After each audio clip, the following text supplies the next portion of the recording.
A paz do Senhor Jesus a todos. Uma boa tarde nessa primeira semana do ano, dia 4, quarto dia desse ano maravilhoso e abençoado, qual Deus nos concedeu. Que se nós estamos aqui é porque nós precisamos ainda melhorar bastante, né? Em que a misericórdia do Senhor se renovou na minha e na sua vida. Tem uma palavra do Senhor para mim e para a sua vida nessa tarde. E Deus, quando Ele fala, Ele já está falando desde a semana passada. E hoje Ele me deu esse versículo abençoado, esse capítulo de Eclesiastes abençoado. Então vamos estar lendo a palavra, Eclesiastes 7. E eu pretendo fazer essa mensagem aqui, hoje, quarta, quinta e sexta, porque são capítulos, são 29 capítulos, né? Para resumir o que o Senhor nos dá instrução através de Eclesiastes. No versículo 7, o primeiro capítulo, e o título é O Remédio contra a Vaidade. Melhor é a boa fama do que o melhor remédio, e o dia da morte do que o dia do nascimento de alguém.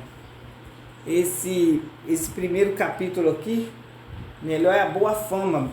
Tem a Bíblia Viva e outras versões, ela fala melhor é o bom nome, é o nome limpo, é o nome limpo, porque nós vimos aí esses dias, por isso que o Senhor está falando desde a semana passada, desde que faleceu esse jogador. E não precisa ser um jogador famoso, a gente não precisa ser famoso para ter o nosso nome limpo. Melhor o nosso nome limpo. Por quê? Porque quando você morre, você vê verdadeiramente como foi a pessoa. A gente tem uma noção de como foi a pessoa. Que é triste você ouvir falar, faleceu o fulano e aconteceu isso e aquilo na vida dele. Mas é muito bom você deixar um rastro do seu nome limpo na terra. É muito bom. Por quê? Porque aqui no Eclesiastes ele fala, melhor é o dia da morte do que o dia do nascimento. Porque o seu nascimento ninguém ainda não te conhece. O nascimento, a morte de alguém, ela também nos faz refletir. Nos faz refletir muito, muito sobre como nós temos vivido nessa terra, que legado nós iremos deixar nessa terra quando a gente partir, né? E a nossa alma, nós temos que preocupar com a nossa alma também, não só deixar aqui, mas para onde nós iremos, qual seria o nosso alvo, né? Porque dependendo do que você plantou, do que você semeou, eu sei que nós não somos perfeitos.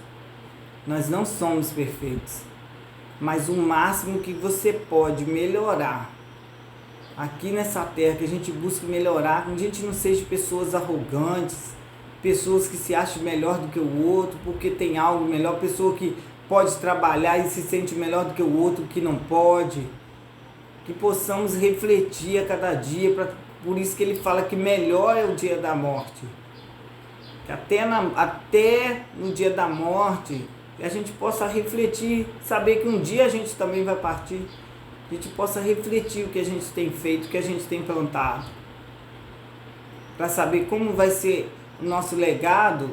É só os nossos familiares que vão ver, falar, olha, fulano que foi bom. Tem gente que depois que morre fala, fulano era bom. Por quê? Porque ele sabe o que ele deixou plantado. A pessoa que conviveu com ele sabe o que ele deixou plantado. Então, o Eclesiastes é um livro assim, de muitas experiências para mim e para a sua vida, né? Para nossas vidas. Principalmente para mim, porque quando o Senhor está falando, Ele fala comigo primeiro. E como o Senhor tem falado, significa que nós temos que melhorar muito. Eu tenho que melhorar muito. Porque a gente acha que uma caminhada, uma jornada, nós já estamos velhos, nós já vivemos tanto. Mas se você parar para olhar, para se olhar no espelho, você falta melhorar bastante. Nos converter verdadeiramente ao Senhor. e pedir a Ele ajuda para que possamos melhorar a cada dia. E no versículo 2, quando ele fala, melhor é ir à casa onde há luto do que a casa onde há banquete, porque naquela está o fim de todos os homens, e os vivos o aplicam no seu coração. Quando você vê ali a pessoa deitada ali, muito sofrimento, as pessoas ao redor, e você começa a refletir como que está a sua vida diante de Deus, como está a sua vida diante das pessoas que convivem com você, e saber, olhando aquelas pessoas ali, saber que você também um dia vai partir.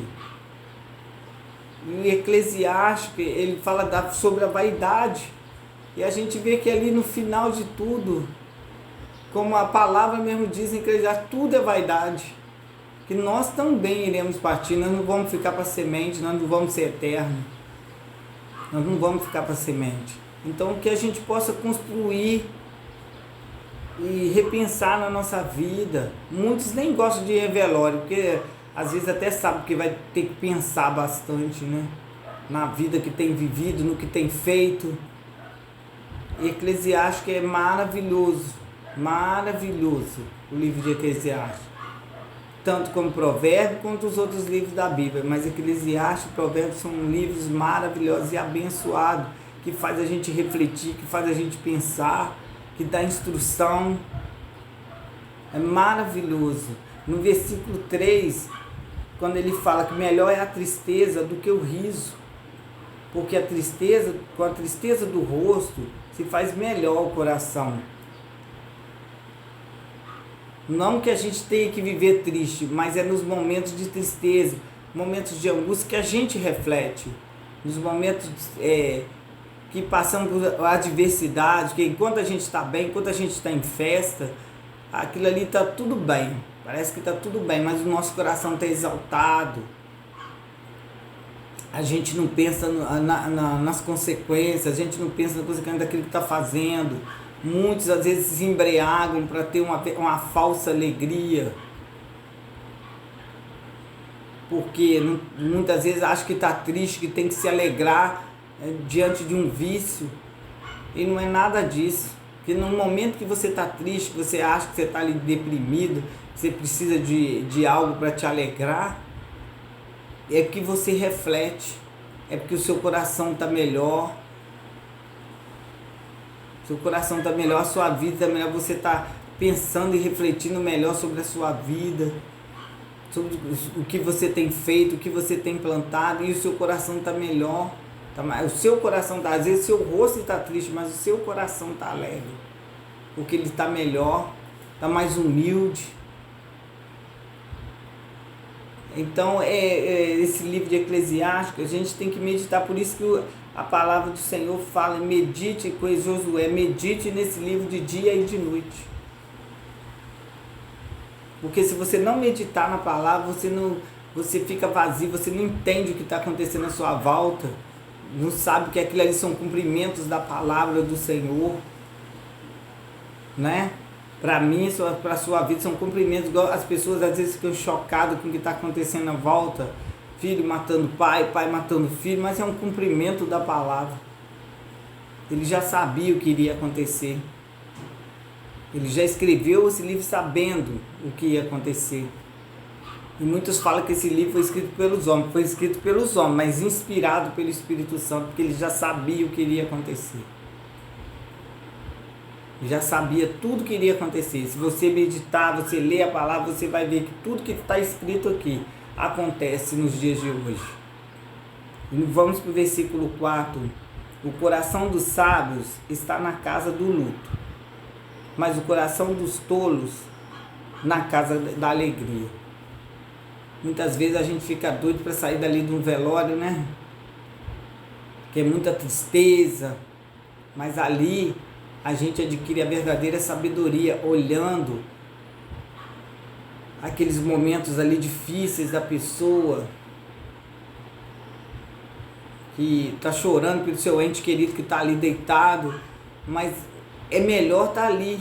Ele falou, olha, o coração do sábio está na casa do luto, mas o dos tolos está na casa da alegria. Todo mundo quer viver só uma vida de festa, noitadas, bebedeiras, drogas, prostituições, tudo que você acha que traz alegria. Mas depois daqueles momentos ali, o que vem? Vem momentos de tristeza, decepções, e vem a cobrança, e chega a conta para você daqueles momentos que você viveu ali, bolso vazio, problemas de saúde, uma doença incurável. É o que vem para você, a conta que chega para você depois, naqueles momentos de alegria ali, momentos de alegria onde que Deus não se faz presente. Ele não fala que a gente tem que viver entristecido, não, mas não só querer viver de festas para dizer que está alegre, mas por dentro você não está curado. A palavra do Senhor é muita sabedoria para a nossa vida. Quando você medita nesse livro aqui, você vê muita mesmo sabedoria, muita instrução para mim e para a sua vida. Deus é lindo e maravilhoso. Ai de nós se não fosse Ele na nossa vida. Ai de mim, ai de você se não fosse o Senhor nos guardando, nos livrando. Quantos livramentos, quantas pessoas não viraram ano, quantas casas sofreram danos, enquanto a minha e a sua está guardada. Não que eles não são merecedores, mas o livramento de Deus chegou na minha e na sua casa. O Senhor não permitiu que nada grave acontecesse. Porque mesmo que tenha uma pessoa só ali, mas está orando por você, e Deus, Ele tem um propósito na sua vida, e ali Ele não permite que o inimigo toque na sua casa. E muitas das vezes, aqueles que muitas vezes sofreram danos estavam dispersos. Ou então foi permissão do Senhor mesmo, que nada acontece sem a permissão do Senhor. Então é Ele nos guardando, Ele guardando a minha vida, guardando a minha casa, guardando a sua casa. Quantas pessoas não viraram o ano, quantas tragédias aconteceram nas estradas, famílias foram destruídas, mulheres assassinadas logo na virada do ano, pessoas que sumiram. Quantos livramentos tem para mim e para a sua vida? Nós estamos aqui, tanto que eu estou aqui falando e você me ouvindo, porque o Senhor nos concedeu mais um dia de vida, a misericórdia do Senhor que se renovou na minha e na sua vida. Vamos para o versículo 5. Melhor eu ouvir a repreensão do sábio do que ouvir alguém a canção do tolo. É melhor a repreensão do que uma canção enganosa, do que uma palavra de elogio enganosa. Muitas das vezes a gente está errado em alguns momentos, aí vem aquela pessoa que te bajula e fala uma palavra, nem foi Deus que enviou, uma palavra de bajulação para poder te confortar. Ele falou que é melhor a repreensão do que uma canção de tolo, ouvir a canção do tolo. Versículo 6, porque o qual estalar dos espinhos debaixo de uma panela, tal é o riso do tolo. Também isso é vaidade. Isso é vaidade, é em vão. Um riso falso, uma falsa felicidade, ele chama de tolo o tempo todo. Uma vaidade, uma falsa alegria. E é muito complicado a gente querer viver no engano, querer viver uma vida de engano. Não quer se consertar, não querer se consertar, não querer mudar a sua vida, mudar suas atitudes erradas, um plantio errado que você tem feito, que depois você vai ter que arrancar, você vai ter que viver aqueles momentos que recolher o que você plantou. A palavra de Deus, ela é fiel e maravilhosa. E o Senhor tem me dado palavras abençoadas, para correção mesmo. E se Ele tem me dado essa palavra de correção é porque alguém precisa ouvir. Mas principalmente, eu também preciso ouvir. Porque a palavra é uma espada de dois gumes. E quando ela corta para você, ela já falou comigo, ela já cortou em mim, ela já me corrigiu. Versículo 7. Verdadeiramente que a opressão faria endoidecer até o sábio, e o suborno corrompe o coração.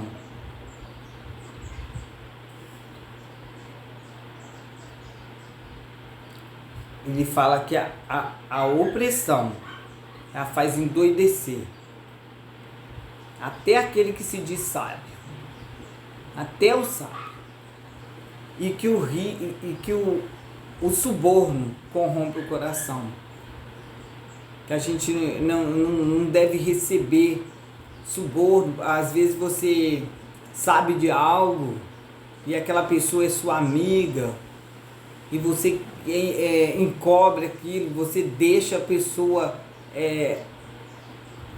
vamos dizer, torcer suas palavras, convence você a torcer suas palavras para poder beneficiar ele. É a palavra que nos instrui que a gente não deve fazer isso. A gente não deve receber suborno. Às vezes te dá um presente para você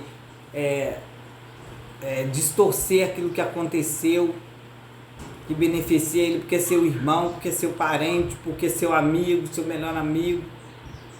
A palavra de Deus, irmão, ela nos instrui tudo. Se a gente não aprende é porque a gente não medita. Se a gente não muda de atitudes é porque a gente não tem meditado. Lê muitas vezes só um versículo, mas o Senhor, Ele instrui a medite nessa palavra de dia e de noite. O tempo que você tiver, esteja meditando. O tempo que você tiver ali com a cabeça vazia, não tiver algo para fazer, você abrir um momento com Deus e meditar na palavra. É isso que o Senhor nos instrui.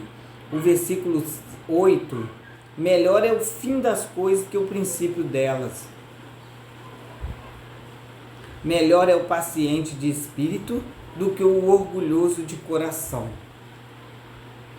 Melhor é a pessoa paciente, a pessoa que ouve, a pessoa que não se ira fácil. Então nós estamos precisando disso tudo. Porque se o Senhor está falando comigo e me dando a instrução para passar essa palavra, porque nós precisamos ouvir isso tudo. O orgulho do coração, ele não te leva a nada. O orgulho, ele destruiu a vida daquele que queria ser igual a Deus, melhor do que Deus, né? Maior do que Deus. Então o orgulho não nos leva a nada.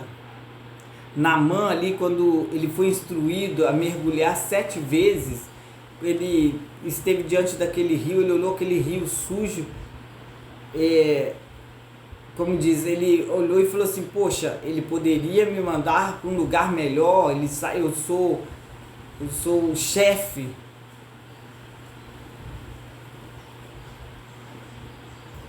E Deus, quando Ele tem que mandar eu e você descer, quando Ele nos instrui a tirar a lepra que está no meu e no seu coração, que é o orgulho, é a soberba, Ele não quer saber se você é rico, se você é pobre, Ele não quer saber quem você é. Ele dá uma instrução, você obedece se você tiver juízo.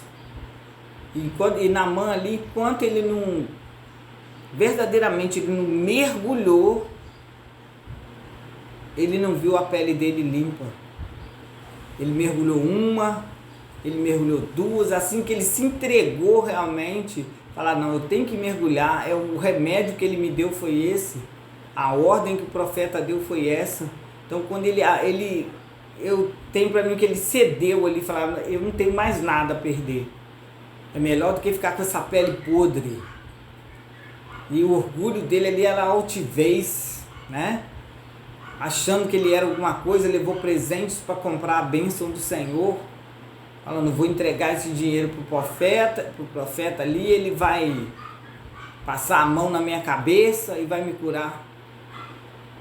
E a palavra diz que você não poderia nem se chegar a um leproso.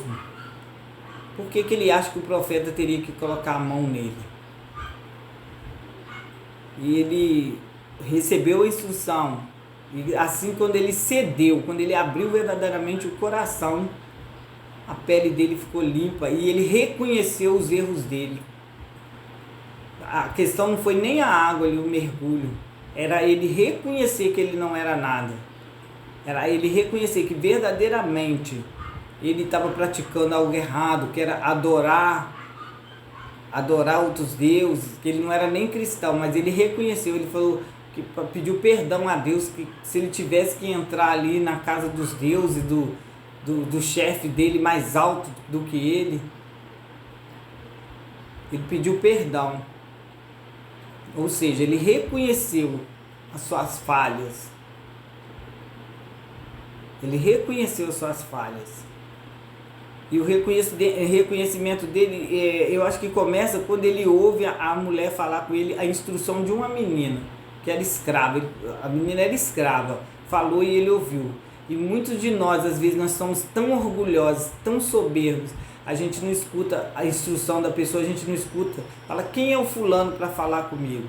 E quem é você para não ouvir a instrução, muitas das vezes direcionada por Deus? Nós achamos que nós somos alguma coisa. É por isso que nós não melhoramos a nossa vida. Eu não melhoro a minha vida, você não melhora, porque a gente acha que a gente é alguma coisa. Nós não somos nada nesse mundo. Tem pessoas com tanta dificuldade que não conseguem nem reconhecer os seus erros para poder melhorar. Esse livro de Provérbios, de Eclesiastes, é excelente. Excelente. Principalmente o capítulo 7. O versículo 9, ele fala, não te apresses em irar, porque a ira habita no íntimo dos tolos, aqueles que não aceitam a repreensão, que se ira contra você, que se ira contra qualquer coisa, que se ira contra uma repreensão